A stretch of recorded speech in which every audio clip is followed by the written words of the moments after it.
Hello everyone, welcome back to Space for Edit. On this channel we talk about all the things that they don't teach you in design school but you need to know in the real world, and in today's video we're talking about just that. We are looking at the top 5 software packages that interior designers use in the commercial field. We'll take a little deep dive into the software world and we will look at what the software is, that we use it, why we use it, when throughout the design process we use it, and how much does it actually cost to own it or to subscribe to it. So if that's something that you're interested in, keep on watching. So when you first get started as an interior designer, maybe you switch careers or you're thinking about studying interior design and you don't really know what the job entitles and what the duties are basically, you start to look into the software and the technical side of things, like what do we actually use, how do we do it, and I can see how you could easily get quite overwhelmed just because of the pure amount of software that is out there, and in general the advice that you get from others. That software is free, use that. That one's online, use that. That one's for charge, but at the same time everyone uses it, and you just think like, what am I supposed to use?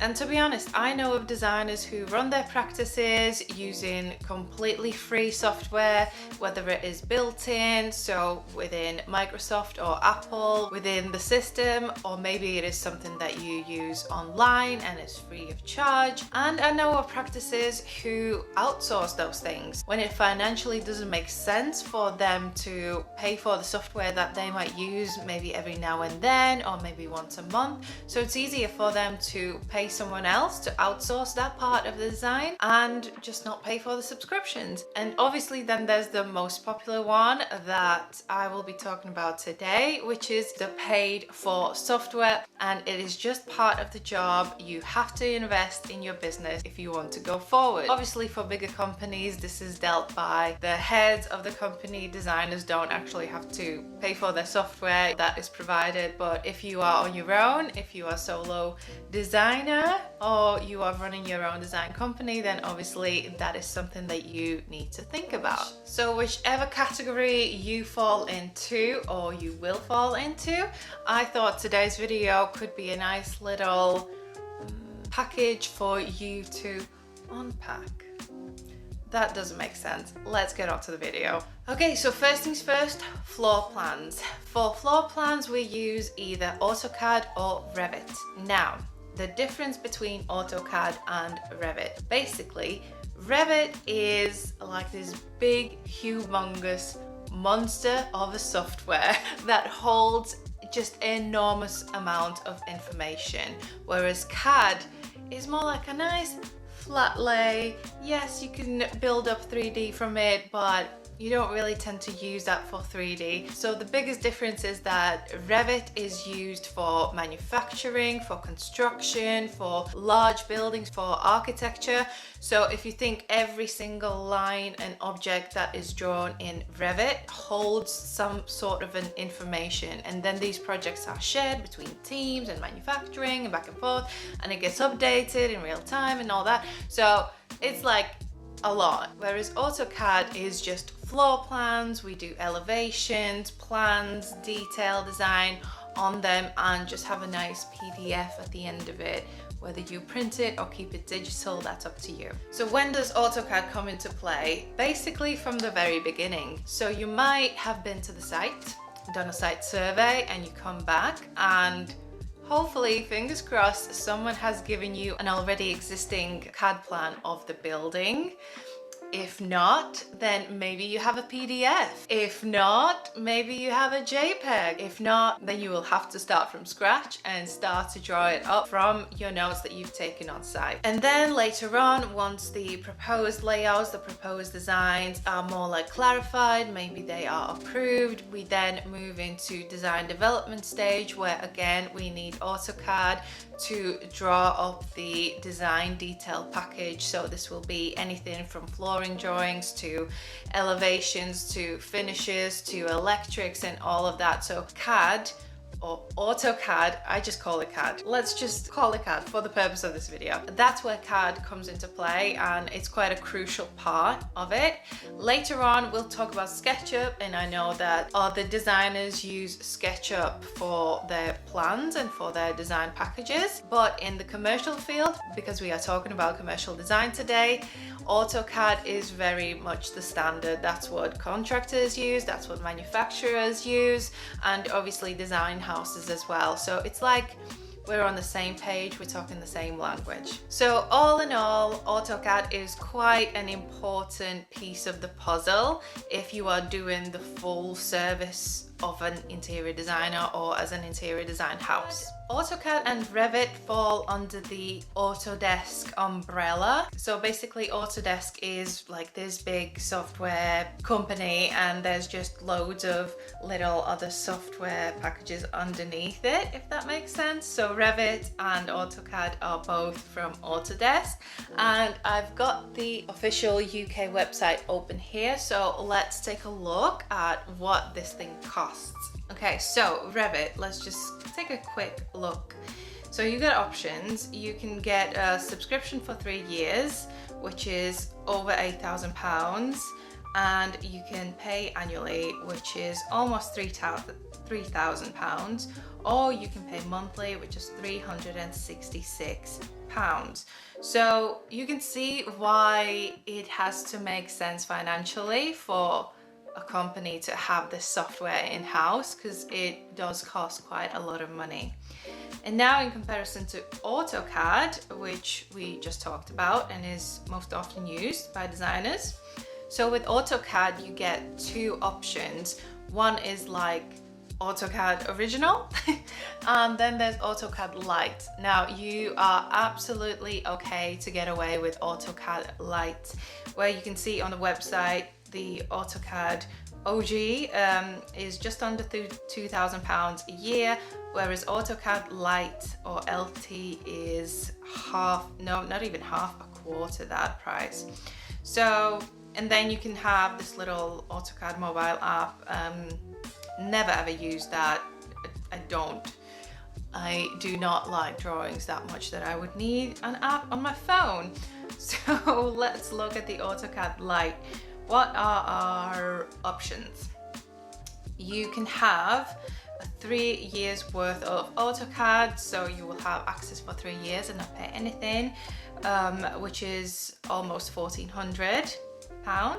Then you can pay annually for just under £500 or monthly for £60 a month. When I used to freelance and do drawings, I used to have the monthly option, just because I would have months when I had a job in where I did drawings, then I would have months when I didn't. So this made sense for me to kind of just hop in and out. And back then it was £50 as well, so prices have gone up. And next up we have SketchUp. If you know anything about me, you know my pure love and passion for SketchUp, just because I believe that it is the easiest to use, most straightforward 3D modeling software out there. And it just so happens that all around the world, people, designers, design studios know SketchUp and use SketchUp. So that's what we are talking about SketchUp today. So when does SketchUp come into play? Commercial practices tend to use SketchUp pretty much from day one. Even when you are starting to draw your layouts, if that goes hand in hand with your design process, very often we start drawing up the shell of the building already when we have a CAD plan together. And even the proposed plan might sometimes go out to the client with some concept visuals. So it's almost like the concept stage, straight away you start to use 3D. But not all design houses do that. So sometimes the proposal goes out first, you get confirmation, and only then you get into the 3D build stage. So whether you use it straight from day one or you kind of take step by step, once the conceptual stage is approved, obviously we go back to design development. When we talked about CAD, that's when we draw all our detailed design packages. And this is where you also could go back to SketchUp and start maybe developing some of the design, maybe making some updates from client feedback, and then again send it out for approval and they come back. But where I find SketchUp very handy is to use the visuals and like a visual reference from the model and put them on my drawings. So it could be wall elevations, could be some detail, could be just like a visual of a room, just to really visualize a piece of furniture, a booth, seating, or maybe some wall coverings or bar design. I just feel like it's always nice to have that visual reference onto your drawing, because you never know who will receive this drawing. It could be people on site, you know, the construction team on site, and maybe they can't really read your design from a flat 2D drawing, but when you put a nice 3D image right next to it, it all makes sense. I personally think that 3D design in interior designer's profession or in the design process is a must. You have to have it. I've done some projects previously where we have skipped the 3D step and gone straight onto site, and when it goes on site, I've just been a little bit disappointed in myself. It's just that it makes sense, like 3D, like in 3D we can play around and see what works, what doesn't. We see how the space works in levels and find your views, and it just makes sense. It's just so good. So that's where 3D comes into play, and that's how often we use it.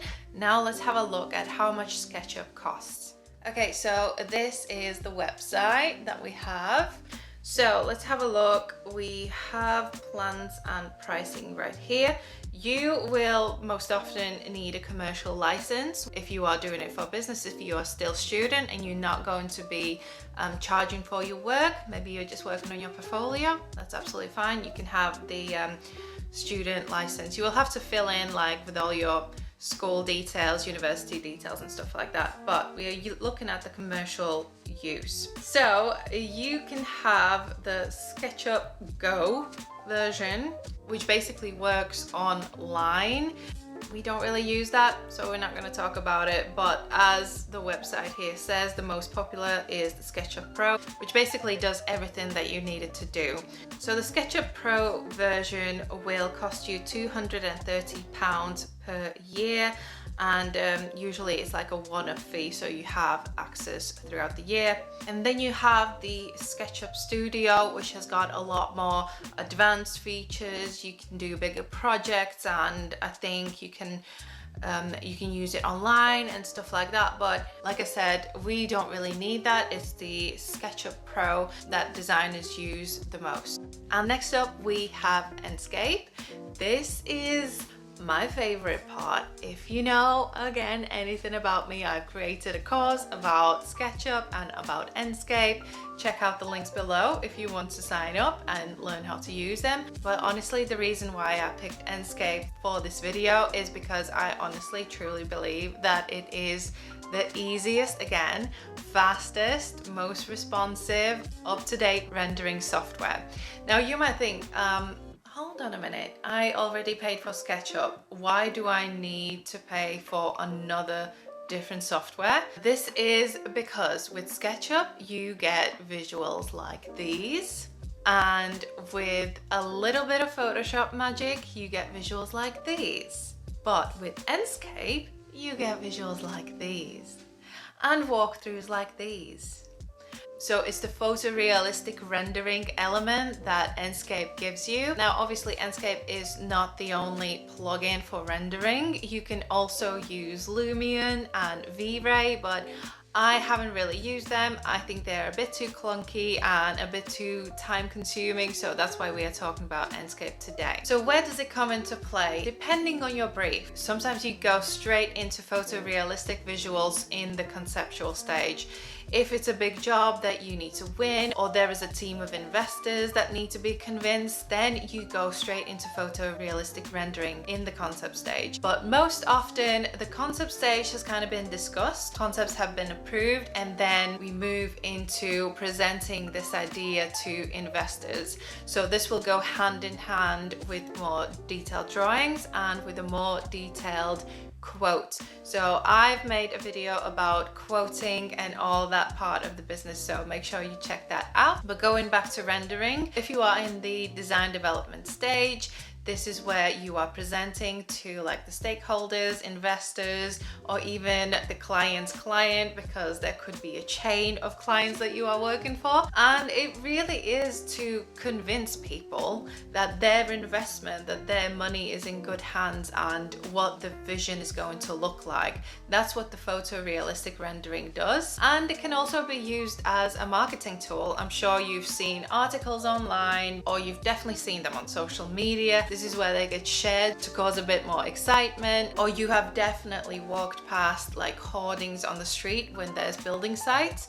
and you've seen the renders on the side of the hoarding. So again, that's like an extra bit of advertisement just to maybe entice the buyers to look into the properties that are being built.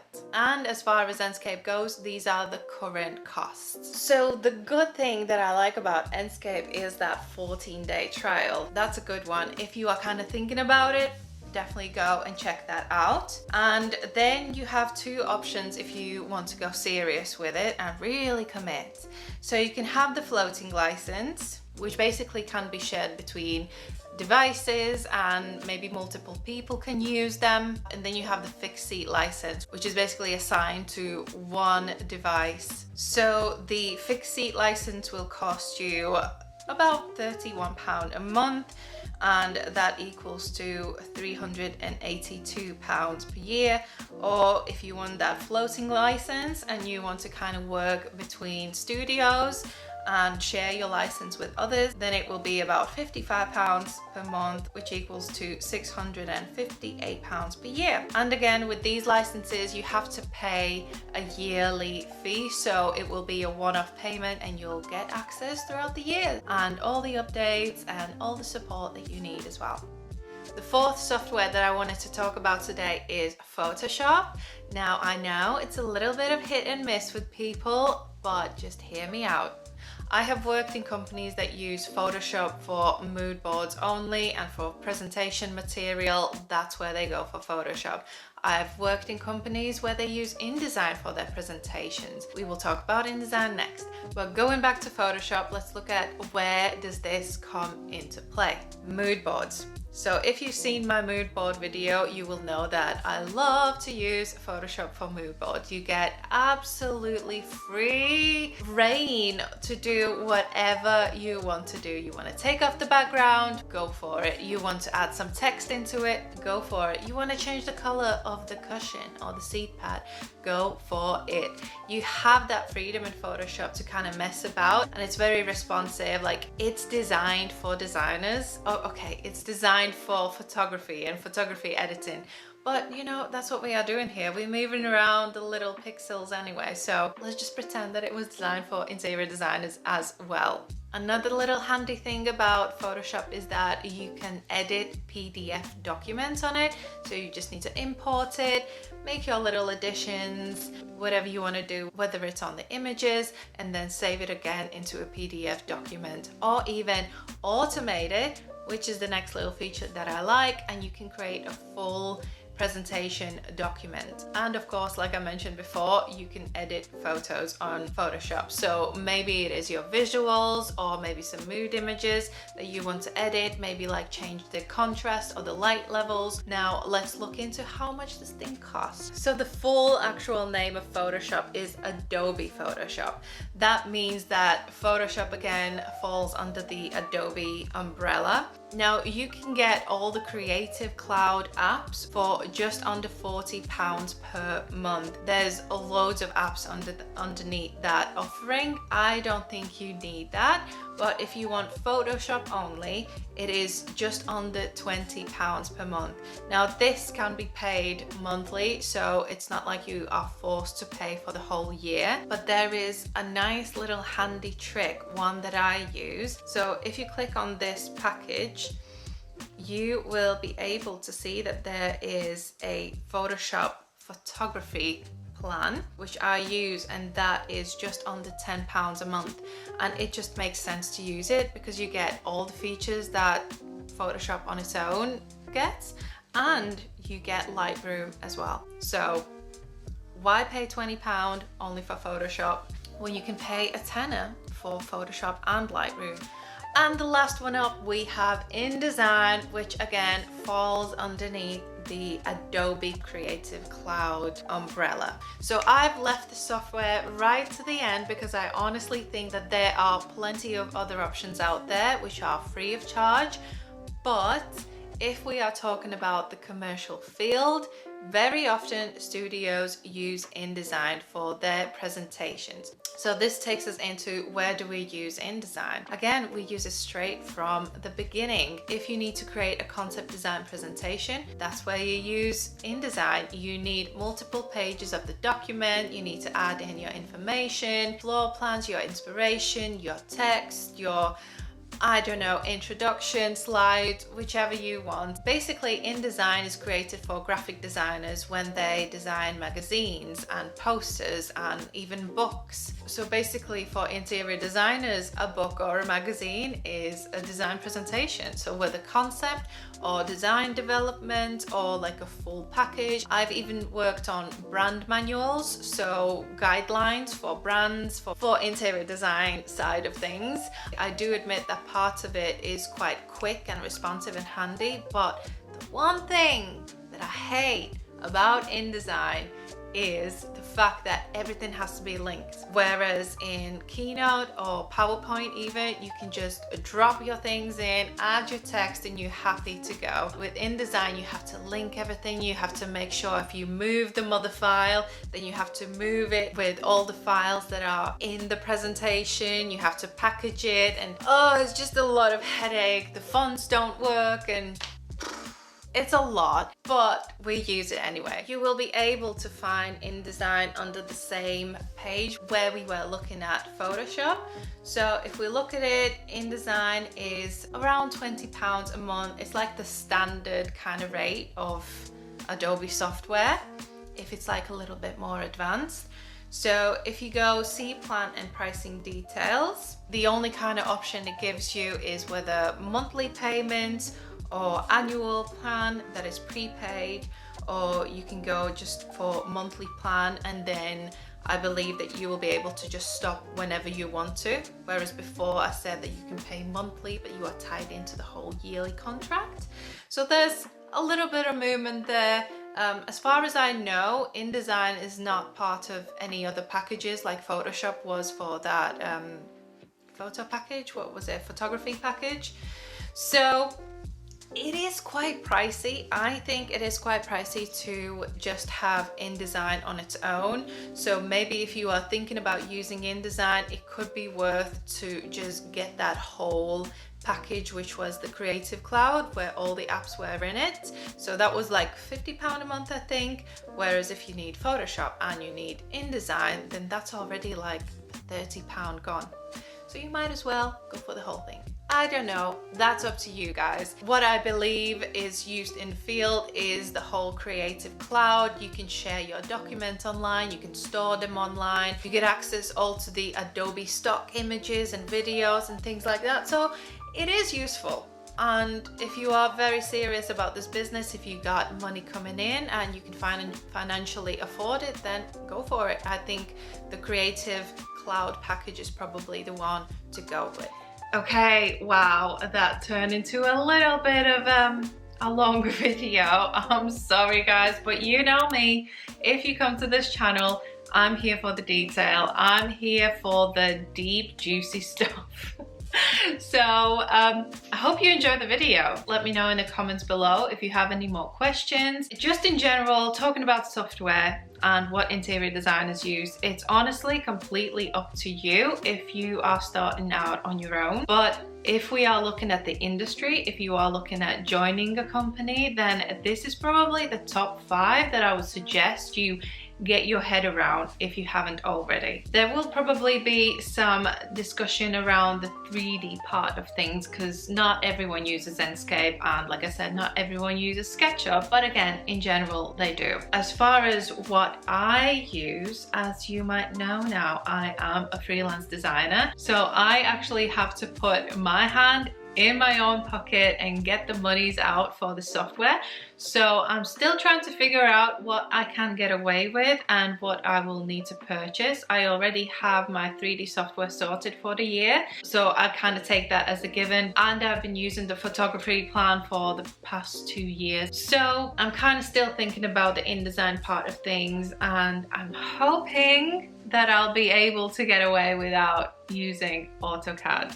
Here's hoping, because you know, if you know, you know. Okay, if you know, you know what I think about drawings. Anyways, okay, that's it for today. If you still have time, check out these videos. Make sure you check out the videos that I mentioned throughout this video. They're all in the description box. And if I don't see you in the next videos, if I don't see you on Instagram, but why wouldn't I? Come say hi. Then I'll see you in the next video. Okay guys, see ya!